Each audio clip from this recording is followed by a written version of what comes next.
ان کی تقریر پر ہے یقیناً گلوں کا تبسم کلی کی جوانی. آئیے حضرت کا استقبال نعرہ تکبیر نعرہ رسالت سے کیا کریں. نعرہ تکبیر، نعرہ تکبیر، نعرہ رسالت، نعرہ رسالت، نعرہ غوث، جشن میلاد النبی، جشن میلاد النبی.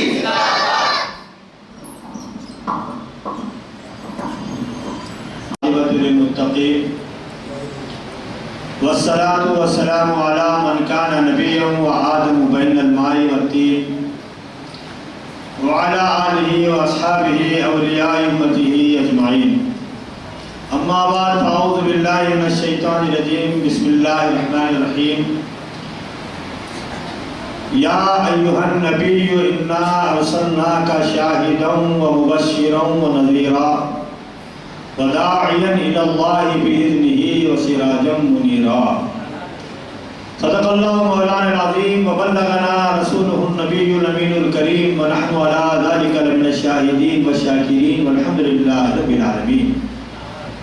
نبی اور آل نبی کی بارگاہ مقدسہ میں نہایت ہی محبت و عقیدت کے ساتھ تمام حاضرین بآواز بلند درود پاک کا نذرانہ پیش فرمائیے. اللہم صلی علی سیدنا مولانا محمد وعلی آل سیدنا مولانا محمد بارک وسلم. صلاۃ و سلام علیک یا رسول اللہ وعلی آلک و اصحابک یا حبیب اللہ. علماء اہل سنت و جماعت، بانی مدرسہ دارالعلوم غریب نواز، حافظ و قاری حضرت علامہ مولانا احمد حسن صاحب امام مسجد ہادہ، علماء کرام، نوجوان علماء کرام، سامعین حضرات، ابھی آپ نے عشق و محبت میں ڈوبی ہوئی نعتوں کو سماعت فرمایا جو یقیناً دلوں میں اللہ کے محبوب کی محبت میں اور اضافے کا ذریعہ بن رہی تھی. میری عدمن گزارش ہے جو دور دور بیٹھے ہیں بھائی وہ نوجوان سامنے تشریف لائیں. ٹیکا چھوڑ دیں، جوانی ہے بھی آپ کی ماشاءاللہ. اللہ سلامت رکھے. ایک مرتبہ اور آواز بلند درود پاک پڑھ لیجیے. اللہم صلی علی سیدنا بنا دیتے ہیں تذکرے دین کے. آج جو جلسہ چل رہا ہے تذکرے دین کے کردار سجا دیتے ہیں. اللہ اللہ کہے جانے سے اللہ نہ ملے ہیں، اللہ اللہ کہے جانے سے اللہ نہ ملے ہیں. اللہ والے ہیں جو اللہ سے ملا دیا کرتے ہیں، اللہ والے ہیں جو اللہ سے ملا دیا کرتے ہیں. جب کہیں سے نہیں ملتی سکون کی دولت، جب کہیں سے نہیں ملتی سکون کی دولت، تیرے دیوانے تیری محفل سجا لیتے ہیں. جب کہیں سے نہیں ملتی سکون کی دولت، تیرے دیوانے تیری محفل سجا لیتے ہیں. نبی اور آل نبی کی بارگاہ مقدسہ میں ایک مرتبہ درود پاک پیش فرمائیے. اللہ سیدنا مولانا محمد وعلی آل سیدنا مولانا محمد بارک وسلم. صلاۃ و سلام علیک یا رسول اللہ. نزہۃ المجالس میں ایک واقعہ لکھا ہوا ہے، کتاب کا نام نزہۃ المجالس میں واقعہ لکھا ہے. ایک نوجوان اپنے والد محترم کے ساتھ حج کے ارادے سے گھر سے نکلا اور اس زمانے میں سفر پیدل ہوا کرتا تھا، اونٹوں پہ گھوڑوں پہ ہوا کرتا تھا. کئی دنوں کے بعد مکہ معظمہ پہنچتے. اب یہ گھر سے نکلے والد اور نوجوان صاحبزادے. تھوڑی دور جانے کے بعد جنگل آ گیا. اچانک والد کی طبیعت بگڑنے لگی. کہا بیٹے میری طبیعت بگڑ رہی ہے، تم مجھے زمین پر بٹھا دو.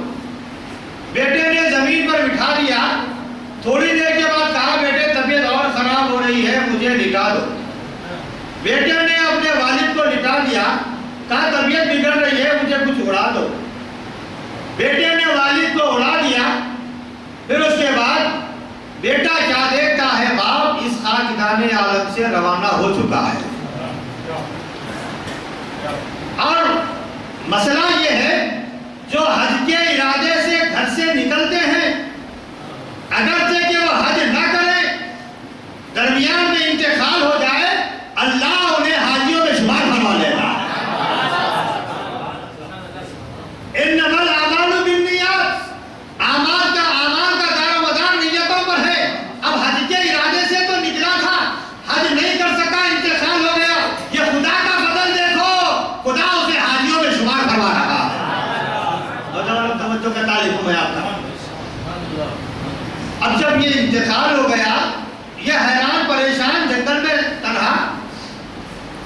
کچھ ایسی کیفیت تاری ہوئی، بےقراری بے چینی کی کہ اپنے والد کو دیکھا، انتقال بھی ہو گیا ہے، چہرے کا رنگ سیاہ ہو گیا ہے، کالا ہو گیا ہے، بدل گیا ہے۔ ایک تو یہ حادثہ بھی، چہرہ بھی بدل گیا۔ اب میں لوگوں کو کیسے جمع کروں، کیسے بتاؤں کہ یہ میرے والد ہیں، یہ حال ہو گیا، شرمندگی۔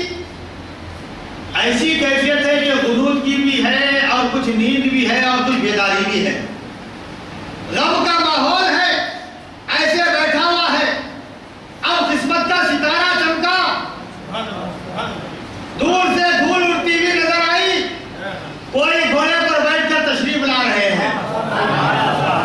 آنے کا انتظار کیا، وہ گھوڑے پر تشریف لانے والے قریب آئے، گھوڑے سے نیچے اترے اور اس کے والد کے قریب آ کر چہرہ سے اوڑھنے کو ہٹایا، چادر کو ہٹایا، اپنا نورانی ہاتھ چہرے پہ پھیر دیا۔ اب کیا تھا، وہ چہرہ جو کالا ہو گیا تھا بدلے منیر کی طرح چمکنے لگا، روشن و منور چاند کی طرح چمکنے لگا۔ بیٹا جو غنود کی کچھ ہوش اور بے ہوش کے عالم میں تھا، اب بالکل ہوش میں آ گیا اور خوش ہو گیا، اور خوش ہو کر کے وہ جو تشریف لائے تھے گھوڑے پر، ان کے دونوں خدموں کو پکڑ لیا، کہنے لگا کہ آپ کون ہیں، اس وقت میں ہماری دستگیری فرمائے ہیں، مصیبت کے وقت میں آپ ہمارے کام آ گئے ہیں، آپ اپنا تعلق سے چہرے تو جائیے، آپ ہماری مصیبت کو تو دور کرتے ہیں، میرے والد کے چہرے پہ نور پھیلا دیے ہیں، آپ کون ہیں بتائیے۔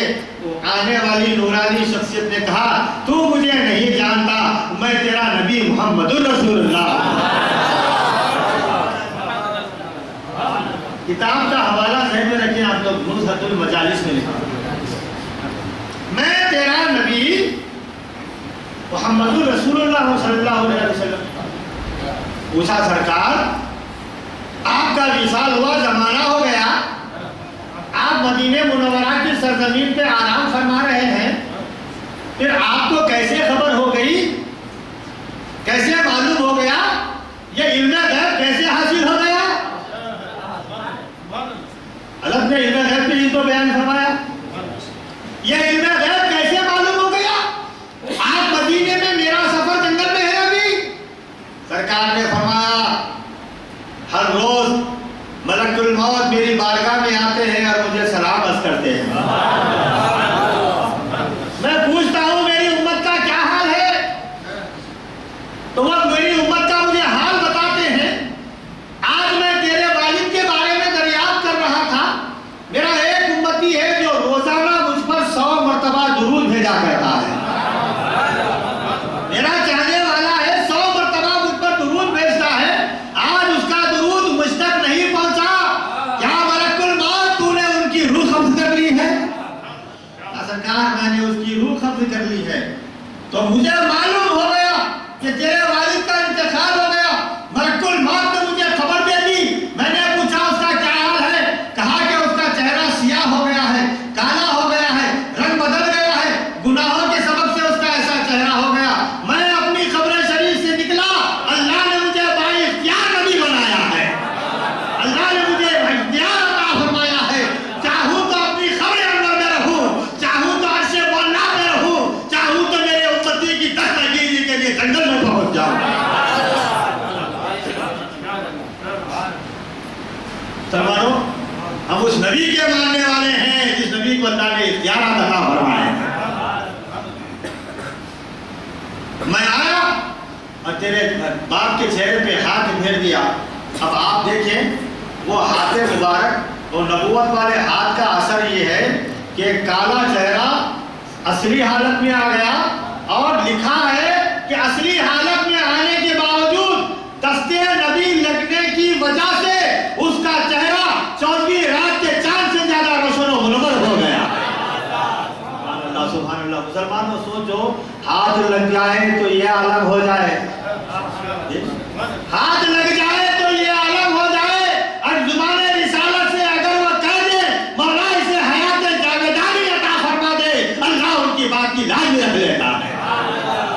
انہوں نے نہیں کہا، میرے آقا نے نہیں کہا، آج 100 مرتبہ روزانہ مجھ پر درود بھیجتا ہے۔ تو اب یہ نزہۃ المجالس کی لکھنے والے لکھتے ہیں کہ مسلمانوں، اعمال اسلام ہمیشہ کرتے رہنا، فرائض کی پابندی کرنا، نماز سے غفلت نہیں کرنا، قرآن کی تلاوت سے غفلت نہیں کرنا، اور روزے سے غفلت نہیں، زکوٰۃ دینے سے پیچھے نہیں ہٹنا، خیر خیرات سے پیچھے نہیں ہٹنا، مدرسوں کی امداد سے پیچھے نہیں ہٹنا، غریبوں یتیموں کا خیال کرنا، یتیموں کے سر پہ ہاتھ پھیرتے رہنا۔ یقیناً یہ ساری نیکیاں ہیں، مگر ان نیکیوں پہ بھروسہ نہ کرنا۔ اگر بھروسہ کرنا ہے خدا کے فضل پہ بھروسہ کرنا ہے، رسول اللہ کے کام پہ بھروسہ کرنا ہے، اور ہمیشہ درود و سلام بھیجتے رہنا، تاکہ جب بھی تمہارا جانے کا وقت آئے تو تمہارے جانے کی خبر سرکار کو ہو جائے۔ اگر تم پریشانی میں ہو، سرکار تشریف لائیں گے اور تمہاری دستگیری فرمائیں گے۔ مسلمانوں، آپ سوچئے 100 مرتبہ درود بھیجنے سے کیا انعام ملا؟ سرکار خود بخود مدینے سے تشریف لا رہے ہیں۔ اب اعتراض اگر ہو سکتا ہے، کچھ لوگ اعتراض کرتے ہیں، ارے بھائی کیسے آئیں گے؟ سرکار تدفین ہو گئی نا آپ کی، رکھ دیے گئے ہیں آپ مسجد نبوی میں، آپ کو وہاں رکھ دیا گیا ہے، تو میں آپ کو ایک اشارہ دے کر پھر عنوان پہ آؤں گا۔ کیا اشارہ؟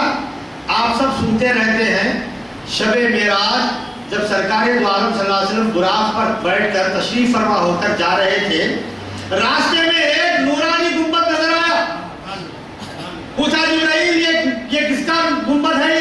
یہ کیسی روشنی اس کے اندر سے آ رہی ہے؟ جبرائیل علیہ السلام کہتے ہیں، یا رسول اللہ ھذا قبر موسیٰ وہو یصلی فی قبرہ۔ یا رسول اللہ یہ موسیٰ علیہ السلام کی قبر شریف ہے، موسیٰ علیہ السلام قبر شریف میں نماز ادا فرما رہے ہیں۔ ایک ترجمہ تو یہ ہے یصلی فی قبرہ کا، صلی یصلی کا۔ دوسرا ترجمہ یہ ہے، کہا کہ جب سرکار کی سواری گزر رہی ہے، سب استقبال کے لیے کھڑے ہوئے ہیں، تو کہا موسیٰ علیہ السلام اپنی خبر میں اب نماز نہیں، نبی پہ درود و سلام بھیج رہے ہیں۔ سلام کے معنی یہاں یہ لیے جا رہے ہیں، ایک معنی یہ لیے جا رہے ہیں کہ استقبال میں کھڑے ہو کر صلاۃ و سلام پیش کر رہے ہیں۔ موسیٰ علیہ السلام کا انتقال کب ہوا آپ بتائیے؟ عیسیٰ علیہ السلام سے پہلے ہوا۔ 100 سال پہلے آپ کا وصال ہو گیا، پھر قبر انور میں وہ کیسے زندہ ہے؟ جب موسیٰ علیہ السلام قبر میں زندہ رہ سکتے ہیں تو مصطفیٰ علیہ السلام کی زندگی کا عالم کیا ہوگا؟ آپ جواب دینے کے لائق ہو جانا کہ بھئی قبر انور سے زندہ کیسے آئے، تو ان سے پوچھ لینا کہ موسیٰ علیہ السلام قبر میں ٹھہر کر نبی پاک صلی اللہ علیہ وسلم پر کیسے سلام بھیج رہے تھے۔ جب وہ جواب دیں گے تو ہم یہ جواب دیں گے۔ اچھا ایک بات اور، یہ کہ اشارہ بس زیادہ لمبی بات نہیں کرنا ہے۔ چھٹے آسمان پر سرکار دو عالم صلی اللہ علیہ وسلم سے موسیٰ علیہ السلام کی ملاقات ہوئی۔ پوچھا یا رسول اللہ کیا لے کے جا رہے ہیں امت کے لیے تحفہ؟ کہا 50 وقت کی نماز کا تحفہ۔ برابر ہے، نصر تم دے دینا۔ ارے وہ موسیٰ جو قبر شریف میں تھے، سمجھ گئے؟ کہیے سبحان اللہ۔ ارے وہ موسیٰ جو قبر شریف میں تھے، چھٹے آسمان سے کیسے پہنچ گئے؟ آپ کے پاس یہ قانون ہے کہ مرنے والا زندہ نہیں ہوتا، قیامت میں زندہ ہوتا، اور وہ نہیں پہنچ سکتا۔ ہم بول رہے ہیں نزہۃ المجالس میں واقعہ لکھا ہے، حضور قبر انور سے آئے، اپنے امتی کی دستگیری فرمائے، چہرے پہ ہاتھ پھیر دیا، تو آپ اعتراض کر رہے ہیں۔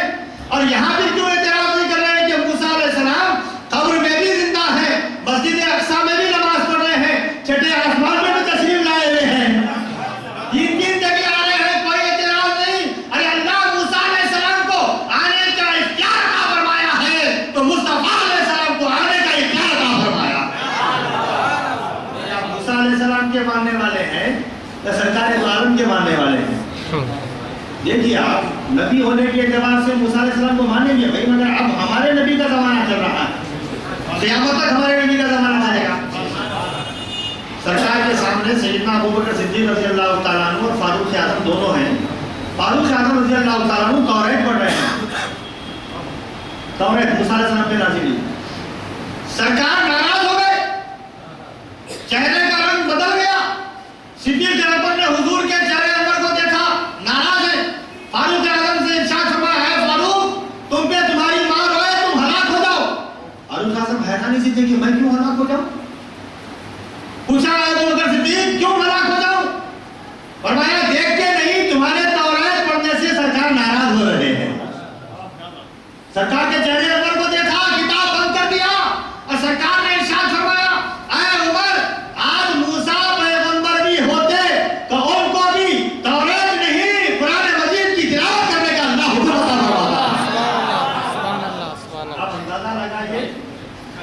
کیا مقام و مرتبہ ہے آقائے کائنات کا؟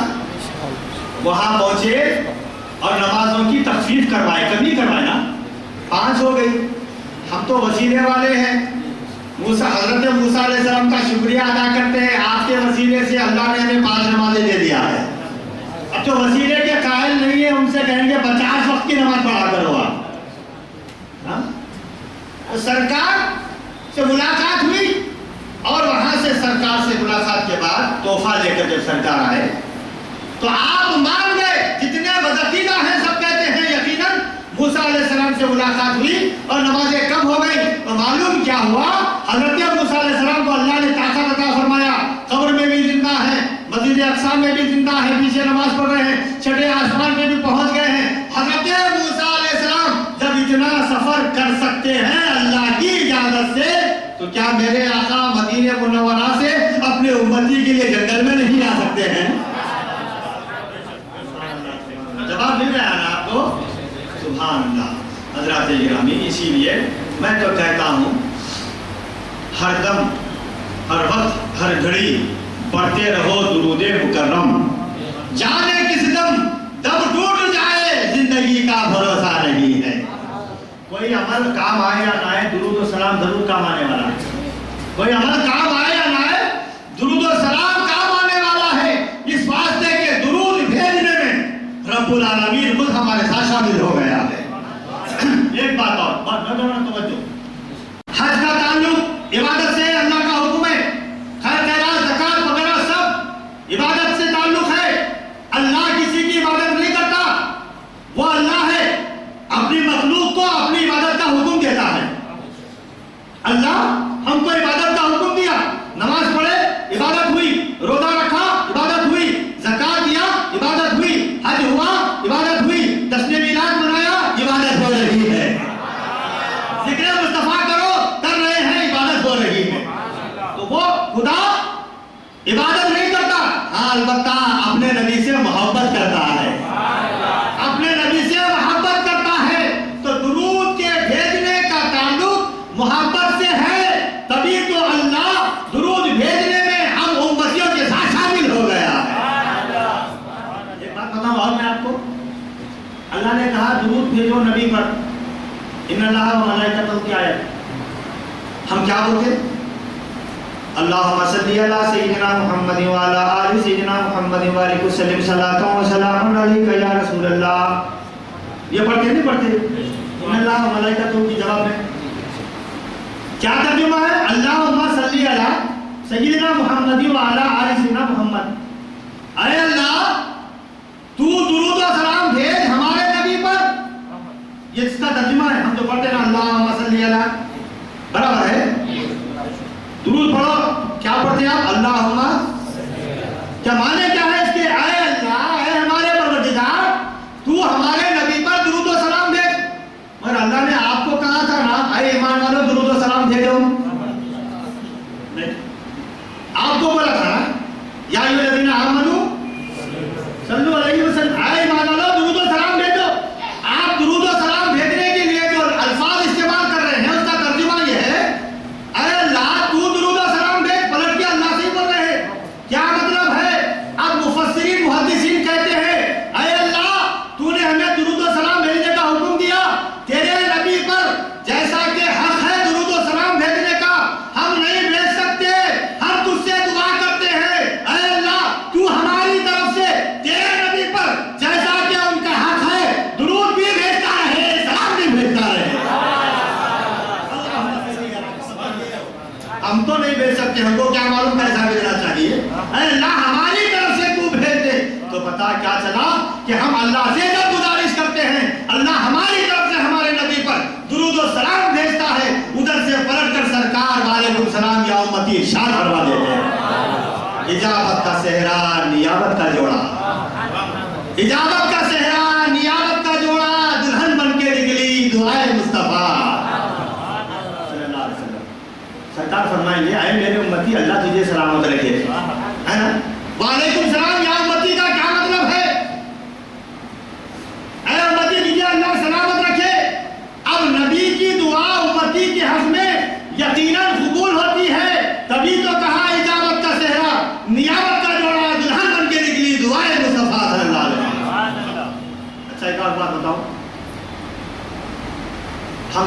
زندہ ہے درود بھیجتے رہیں گے، جب تک دنیا قائم ہے وہ بھی درود بھیجتے رہیں گے، جب تک فرشتے زندہ ہے وہ بھی درود بھیجتے رہیں گے، اور جب سور پھونک دیا جائے گا سب برخاست، کل من علیہا فان ویبقی وجہ ربک ذو الجلال والاکرام، سب فنا ہو جائے، مگر اللہ نے کہا میں درود و سلام بھیج رہا ہوں، جب پوری دنیا ختم ہو جائے گی درود و سلام بھیجنے والی کوئی ذات باقی نہ رہے گی، مگر ایک ذات اللہ کی باقی رہنے والی ہے، ایک ذات اللہ کی باقی رہنے والی ہے، مخلوق میں کوئی درود بھیجے یا نہ بھیجے ساری مخلوق ختم ہو جائے مگر اللہ کی ذات باقی رہنے والی ہے۔ اللہ نے کہا میں میرے نبی پر درود و سلام بھیج رہا ہوں، بھیجتا رہوں گا، معلوم ہوا کائنات بھیجنا بند کر سکتی ہے مگر رب قدیر برابر اپنے نبی پر درود و سلام بھیجتے رہنے والا ہے۔ اچھا جب نبی پاشا، اب حیدرآباد کا انداز ہے پاشا بولتے رہتے آپ سے بھی کہوں گا پاشا، جب اللہ بھیج رہا ہے رحمتیں ہوں برکتیں ہوں تو جس پر بھیج رہا ہے اس کو بھی حیات جاویدانی عطا کرنا ضروری ہے، بھئی جس کو رحمتیں دیں گے اس کا زندہ رہنا بھی ضروری ہے، تو اللہ اپنے محبوب پر درود و سلام بھیج رہا ہے تو نبی پاک اپنی خبر انور میں زندہ رہیں گے اور اللہ کے درود و سلام رحمتیں برکتیں حاصل کرتے رہیں گے۔ اچھا ایک بات اور نوجوانوں آپ کو بولوں گا میں، سرکار خبر شریف میں زندہ ہے، کیسے زندہ ہے، کوئی آیت کوئی حدیث، وہ تو میراث کے واقعے سے میں نے ثابت کر دیا، کوئی انکار نہیں کر سکتا، میں ایک بخاری شریف کی حدیث ہے ان اللہ حرم علی الارض ان تأکل اجساد الانبیاء، پہلے سبحان اللہ، آہستہ آواز سے میں سبحان اللہ، اللہ کے حبیب نے کہا کہ اللہ نے زمین پر حرام کر دیا ہے، ان اللہ حرم علی الارض، زمین پر حرام ہے، ان تأکل اجساد الانبیاء، کہ خبردار انبیاء کے جسم کو کھانا نہیں، ختم کرنا نہیں، وہ مٹی میں ختم نہیں ہو جانا، جیسے رکھے ہیں ویسا ہی رہنا، ایک نبی نہیں اجساد الانبیاء، جتنے انبیاء گزرے ہیں سب کا جسد مبارک ویسا کا ویسا موجود ہے، تو سنو سارے انبیاء کا جسد ویسا ہی ہے تو سارے انبیاء کے سردار کے جسد کا عالم کتنا زندہ ہوگا، سبحان اللہ سبحان اللہ۔ کیا کہنے ہیں مسلمانوں، شامی کا فتویٰ ہے، علامہ شامی لکھتے ہیں زمین کا وہ حصہ جو حضور کے جسم مبارک سے مس کیا ہوا ہے، ٹچ کیا ہوا ہے، سرکار کو جب زمین میں رکھے نواز جی نے بولا زمین کا وہ حصہ، جسم مبارک نہیں بول رہے ہیں، جسم مبارک کا وہ حصہ جو زمین سے مس ہے، ٹچ ہے، فرمایا عرش اعلیٰ سے زیادہ افضل ہے، عرش اعلیٰ سے زیادہ افضل ہے، تبھی تو کہا چاہنے والے نے بڑا پیارا شعر کہا، ہوئے زمین پر ادب کا ایک ایسا نازک مقام ہے کہ جنید و بایزید جیسے بزرگان دین آتے ہیں تو اپنی سانس کو روک کر چھوڑتے ہیں تاکہ بے ادبی نہ ہو جائے، ادب گاہے سے زیر آسمان از عرش نازک تر نفس گم کردہ میاں جنید و بایزید جا، یہ وہ مقام ہے کہ جنید و بایزید جیسے اولیاء جب سرکار کی بارگاہ میں آتے ہیں تو اپنی سانس کو بھی آہستہ لیتے ہیں کہیں بے ادبی نہ ہو جائے۔ حضرات ابھی آپ نے مدینے کی ماٹی سنگائے تو بس ہے سنا آپ نے، اس کا بھی جواب ضروری ہے نا، آخر لائے کہاں سے یہ مصرع؟ آپ کتاب اٹھا کر دیکھیے حج کے بیان میں مدینہ منورہ کی زیارت کا ایک ٹاپک ہے، عنوان ہے، اس میں لکھا ہے سرکار فرماتے ہیں غبار المدینہ المنورہ شفاء من کل داء، سرکار فرماتے ہیں میرے شہر کی مٹی تو مٹی ہے، مٹی کے اوپر کی جو گرد و غبار ہے اس میں بھی اللہ نے ہر بیماری سے شفا عطا فرما دیا، غبارها شفاء من کل داء، یہ ہاتھ کی ضمیر مدینہ منورہ کی مٹی کی شریف کی طرف ہے، تو میں نے ترجمہ کر دیا اس کا مرادی معنی بیان کر دیا، ورنہ غبارها ہے وہاں پر، غبارها شفاء من کل داء، تو غبارها کا مطلب کیا ہے؟ مدینہ منورہ کی غبار، گرد و غبار میں اللہ نے ہر بیماری سے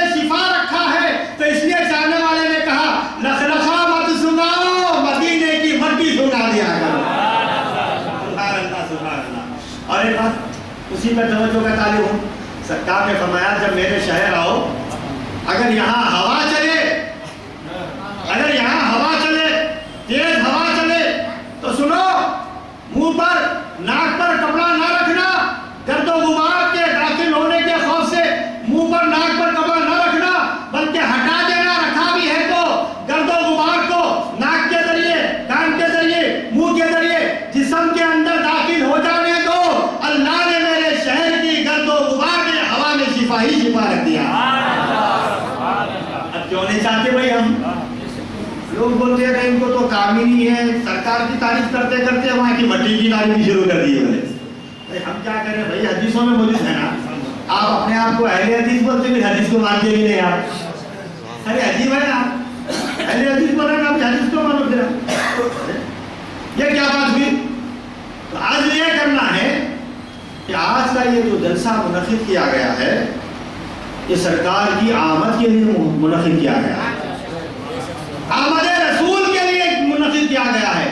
دیکھو میں تو عنوان پہ بولوں گا لیکن میری کیا آرزو ہے کہ آپ کو یہ بتاؤں میں کہ سرکار کب بنے وہ تو بنانے والا جانے, بننے والے جانے. ہم کو تو اتنا معلوم ہے 12 ربیع الاول کو آپ دنیا میں تشریف لائے ہیں. کب بنے ارے ہم کیا جانے, ہم تھے تو بولیں گے نا. ہم آدم علیہ السلام سے پوچھو وہ کہیں گے اے آدم علیہ السلام آپ کب بنے, تو آدم علیہ السلام کہیں گے بھائی میرے سے پہلے زمین تھی جبھی تو زمین سے مجھے بنایا گیا, میرے سے پہلے پانی تھا پانی سے لے کر مجھے بنایا گیا. تو یہ زمین کب تھی آدم علیہ السلام سے پہلے, یہ پانی کب ہے آدم علیہ السلام سے پہلے, یہ آسمان کب ہے آدم علیہ السلام سے پہلے. آپ کہتے ہیں پہلے انسان آدم علیہ السلام, پہلے آدمی آدم علیہ السلام, پھر یہ آدم علیہ السلام سے سب پہلے ہے. تو سرکار نے جو فرمایا جامع ترمذی شریف کے حدیث ہے کنت نبی و آدم بین الماء والطین, میں اس وقت بھی نبی تھا جبکہ آدم علیہ السلام کا پتلا ابھی پانی اور مٹی کی منزلیں طے کر رہا تھا. تو یا رسول اللہ جب آپ نبی تھے آدم ابھی بنائے جا رہے تھے تو آپ کی شکل و شباہت و صورت میں تھے. تو سرکار فرمائیں گے جانتا نہیں میری حدیث انا من نور اللہ و کل شیء من نوری, میں اللہ کے نور سے اور ساری مخلوق میرے نور سے بنا دی گئی. میں نورانیت کی منزلیں طے کرتا ہوا وہاں پر موجود تھا. اب یہ 12 ربیع الاول کو جو آیا یہ لباس بشری میں آیا, حقیقت میری نورانیت ہے اور بشریت میری صفت ہے. یہ دیکھیے ایک بات عرض کروں گا میں آپ سے. جبرائیل علیہ السلام سے سرکار نے پوچھا ہے جبرائیل تم ہر نبی کے پاس آئے ہو, یہ تو بتاؤ تمہاری عمر کیا ہے. اب سب نے واقعہ سنا, صرف اس کا ہی اشارہ. سرکار چوتھے حجاب میں, یہ کتابی جملہ ہے, چوتھے حجاب میں, اب کہہ لیجیے چوتھے آسمان میں ایک ستارے کو چمکتا ہوا دیکھتا تھا.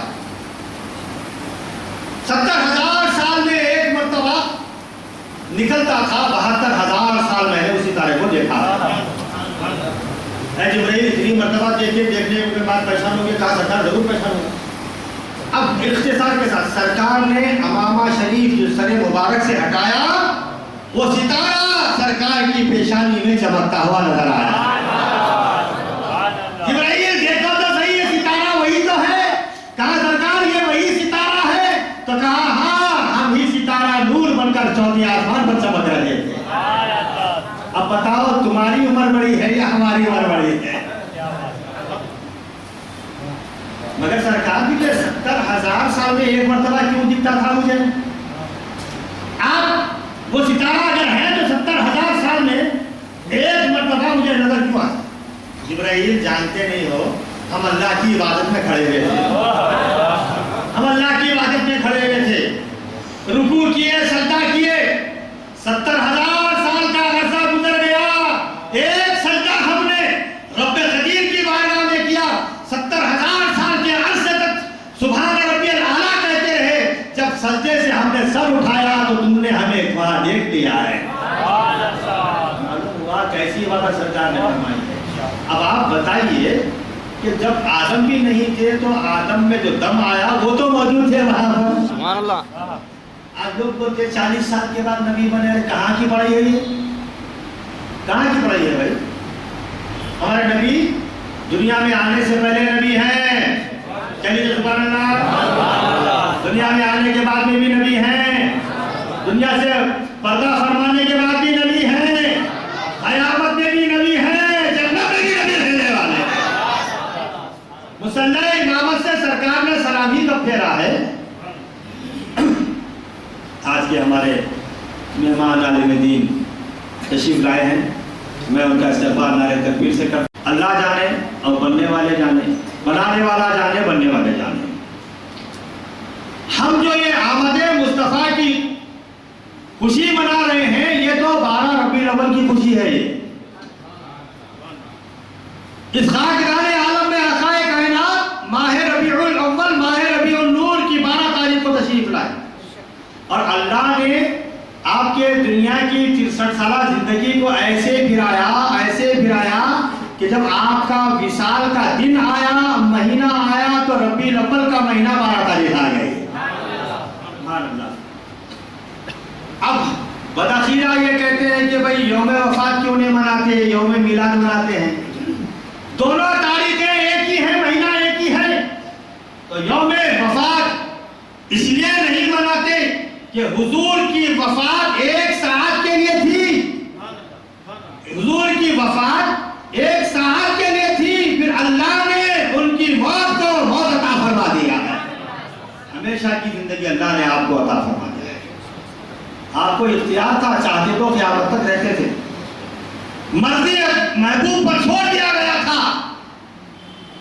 کہا مالک پروردگار میں آپ سے وصل کے لیے آ جاؤں، ملاقات کے لیے آ جاؤں، تو میری امت کی نگہبانی کون کریں گے؟ رب خدیر نے کہا آپ آ جائیے، آپ کی امت کی نگہبانی اور نگرانی آپ کا رب کرنے والا ہے. تبھی تو سرکار نے فرمایا اللہم رفیق الاعلیٰ. جب آپ پردہ فرمائیں، یہ پردہ ہے، صرف برزخی زندگی آپ کی چل رہی ہے اور ان کو اختیار دیا گیا ہے، چاہے تو برزخ میں بھی رہتے ہیں، چاہے تو اس عالم میں شہود میں بھی آ جاتے ہیں. حضرات گرامی، سرکار 12 ربیع الاول کو آئے اور سب سے بہترین قبیلے میں آیا. آپ نے خود فرمایا اللہ نے پوری دنیا کو 2 حصوں میں تقسیم کیا، عرب و عجم. پھر عجم پر عرب کو فوقیت، عرب میں کئی قبیلوں میں بھی قریش کو فوقیت، اور قریش میں بھی خاندان بنو ہاشم کو فوقیت، خاندان بنو ہاشم میں عبد المطلب کو فوقیت، عبد المطلب کی اولاد میں حضرت عبداللہ کو فوقیت. اور فرمایا عبداللہ کے گھر اللہ نے مجھے پیدا فرمایا.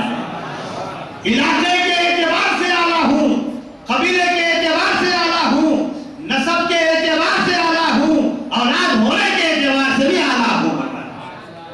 اب آپ ہم بتائیں کہ حضور نے خود اپنے آمد کا ذکر فرمایا ہے، اس انداز سے بیان فرمایا ہے کہ میرا خاندان یہ ہے فرمایا.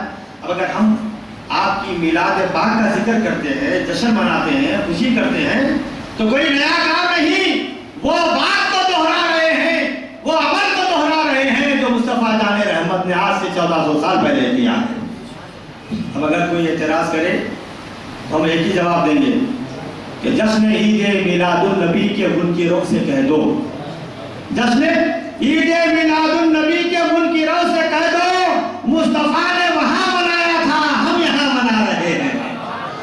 اور اس طرح بھی شاعر نے کہا ہے جشن عید میلاد کے منکروں سے کہہ دو رب نے وہاں منایا تھا، ہم یہاں منا رہے ہیں. اصحابہ نے وہاں منایا تھا، ہم یہاں منا رہے ہیں. اولیاء نے وہاں منایا تھا، ہم یہاں منا رہے ہیں. یہ اور بات ہے، طریقہ بدل گیا ہے، طریقہ بدل گیا ہے. طریقہ بدل سکتا ہے. مسجد حضور کے زمانے میں آسیسی صلاۃ کی تھی کیا؟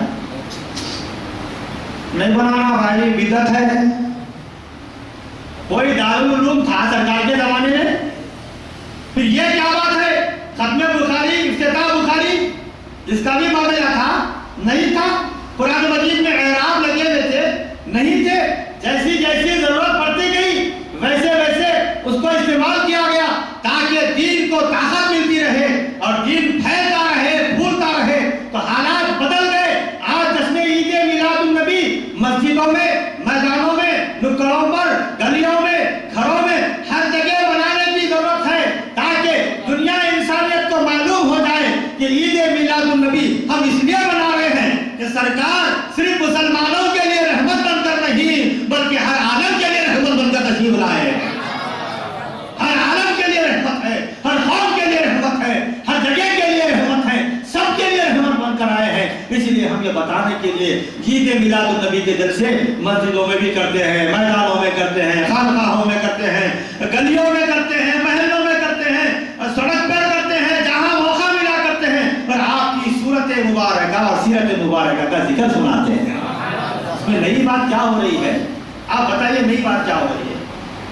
آخری بات آج کی میری، سرکار نے ارشاد فرمایا اللہ جمیل اور یحب الجمال۔ اللہ جمیل ہے، جمال کو پسند فرماتا ہے۔ تو آپ دیکھیے حضرت حسان رضی اللہ تعالیٰ عنہ کہتے ہیں وَأَحْسَنَ مِنْكَ لَمْ تَرَ قَطُّ عَيْنِي وَأَجْمَلَ مِنْكَ لَمْ تَلِدِ النِّسَاءُ خُلِقْتَ مُبَرَّأً مِنْ كُلِّ عَيْبٍ كَأَنَّكَ قَدْ خُلِقْتَ كَمَا تَشَاءُ۔ کہ یا رسول اللہ کی قسم میری نگاہوں نے آپ سے زیادہ حسین و جمیل کسی کو نہیں دیکھا ہے۔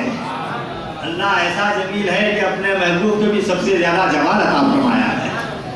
دنیا کی کسی عورت نے آپ سے زیادہ حسین و جمیل بیٹا پیدا ہی نہیں کیا ہے۔ اللہ نے آپ کو ہر عیب سے پاک پیدا فرما دیا ہے، گویا کہ ایسے پیدا فرمایا جیسا کہ آپ پیدا ہونا چاہتے تھے۔ پیدائش میں بھی مرضی ہے رسول اللہ کو اللہ نے شامل رکھا ہے۔ آپ اندازہ لگائیے، جب یہ باتیں آتی ہیں تو اور بھی باتیں خدا کی طرف سے، اللہ کی طرف سے ذہن میں آتی رہتی ہیں۔ ہر چیز میں سرکار کی مرضی کو اللہ نے شامل رکھا ہے۔ ارے بھائی وہ قبلہ جو بیت المقدس کی طرف تھا، کعبہ قبلہ بنا دیا گیا، کیوں؟ قد نرى تقلب وجهك في السماء فلنولينك قبلة ترضاها۔ اے پیارے حبیب، ہم دیکھ رہے ہیں حالت نماز میں آپ بار بار آسمان کی طرف دیکھ رہے ہیں کہ قبلہ بدل جائے تو ہم اسی کو قبلہ بنا دیں گے جس میں آپ کی مرضی ہمیں نظر آ رہی ہے۔ ہر جگہ مرضی ہے، پیدائش میں بھی مرضی ہے، اس میں بھی مرضی۔ اور یہ دیکھیے آپ، سبحان اللہ سبحان اللہ، دو عالم چاہتے ہیں رضا الہی، دو عالم چاہتے ہیں رضا الہی، اور خدا چاہتا ہے رضا مصطفیٰ صلی اللہ علیہ وسلم۔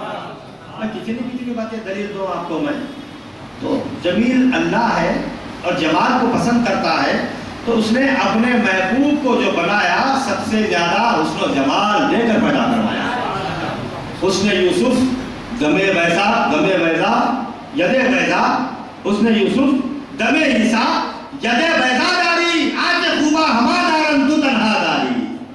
دیکھ رہے ہیں آپ، یہ ہے معاملہ۔ اس کو اگر آسانی سے کہہ دوں میں، سارے نبیوں اور مخلوقات فرشتوں کا حسن و جمال ایک طرف رکھ دیا جائے، آقا کا حسن و جمال ایک طرف ہے، تو آقا کا حسن و جمال سارے مخلوق خدا سے زیادہ روشن و منور ہے۔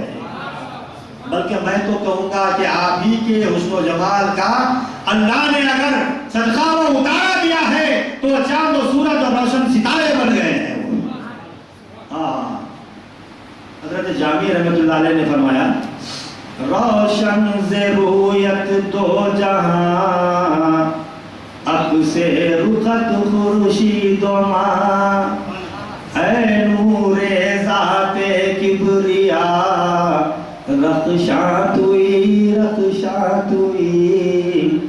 آیات قرآن ابرویت تفسیر قرآن کے سویت، اے رویت و قرآن ماں ایمان توئی کہیے سبحان اللہ۔ سب خدیر کی بارگاہ میں دعا کر لیتا ہوں، مالک و مولا بادشاہ پروردگار عالم، جو اس کے فقیر فقیر نے بیان کیا، محض اپنے محبوب ان کی آل اولاد و اصحاب کے صدقے میں شرف قبول